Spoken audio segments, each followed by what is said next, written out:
La bataille de Marne fut une bataille de la Première Guerre mondiale. Elle fait partie de celles qui a le plus marqué les mémoires françaises, en raison des conditions atroces dans lesquelles se sont affrontés Allemands et Français. Elle éclata en 1914.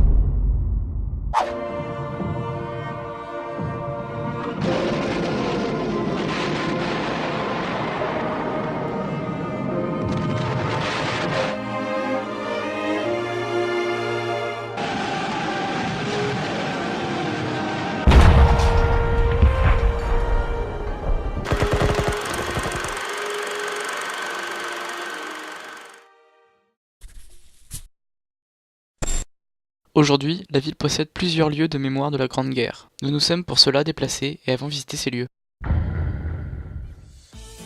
Dans ce centre, nous avons pu comprendre comment la guerre a éclaté et en apprendre plus sur la mobilisation générale de la population au service de la guerre. Nous avons vu aussi les différents matériaux des combattants et les différentes armes utilisées. Nous avons regardé un film qui nous racontait la vie de deux frères soldats et un autre film en 360 degrés qui illustrait la vie dans les tranchées et les conditions de vie des soldats. Enfin, nous avons vu le fonctionnement du milieu médical et le déroulement pour soigner les blessés durant la Première Guerre mondiale. Toute la visite a été effectuée à l'aide d'un guide qui nous a tout expliqué et qui nous a présenté chaque objet de son centre d'interprétation. Une fois la visite du centre d'interprétation finie et après avoir mangé, nous avons été voir les monuments de Suippes. En premier lieu, nous avons été voir le monument aux caporaux de soins. Il a été érigé en 2007 et représente les 4 caporaux Théophile Maupas, Louis Girard, Lucien Lechat et Louis Le Foulon. Fusillés en 1915, pour exemple, visant à faire peur et à maintenir les civils en parfaite obéissance, un monument leur a été donné en hommage.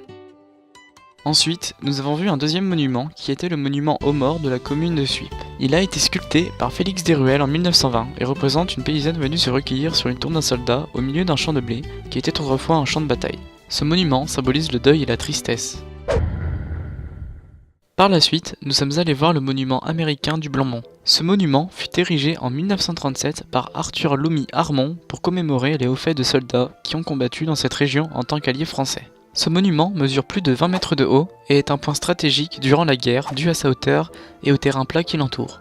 On a pu aussi se balader dans des tranchées et dans une forêt des environs qui contient beaucoup de traces de cette guerre. Petit point, c'est un fonctionnaire américain qui s'occupe de ces lieux, car en effet, ce monument malgré sa présence en France se trouve dans un territoire américain qu'on leur a offert après la victoire. Après ça, nous sommes allés à la ferme de Navarin. Ce monument a été érigé en 1924 par les architectes Boer et Perrin et avec la participation du général Gouraud. C'est un ossuaire abritant les restes de plus de 10 000 soldats inconnus. Le monument est composé d'une pyramide de béton et de grès rose. Il est surmonté d'un groupe de 3 statues en pierre qui représentent 3 soldats au combat. Le paysage, lui, est constitué de terres dévastées par les batailles. On y trouve beaucoup de cratères et de restes de barbelés. À l'intérieur du monument se trouve une chapelle dont les murs sont tapissés de stèles et de plus de 1000 plaques commémoratives déposées par les familles des soldats disparus. Le cimetière de Souin-Perthelet-Hurlu est un cimetière regroupant des soldats français et allemands. C'est la plus grande nécropole du département de la Marne. Les corps sont issus de la bataille de Champagne et de la bataille de Chesne. Il rassemble près de 11 320 corps de soldats connus ou inconnus. Des différences se retrouvent sur les tombes appartenant à un soldat allemand ou à un soldat français. Les tombes françaises sont blanches et ont une forme de crucifix. Chaque soldat a sa propre tombe. Du côté allemand, les tombes sont plus grises et ont la forme d'une plus petite croix. Les tombes sont cette fois-ci pour 2 personnes. Les Allemands sont mis à l'écart dans ce cimetière où leurs tombes ne sont pas du tout mises en valeur.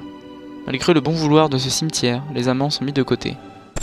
Ce voyage aura été à la fois informatif et attractif. Nous en garderons un bon souvenir. Nous remercions Monsieur Salac et Madame Clément de nous avoir accompagnés durant cette sortie.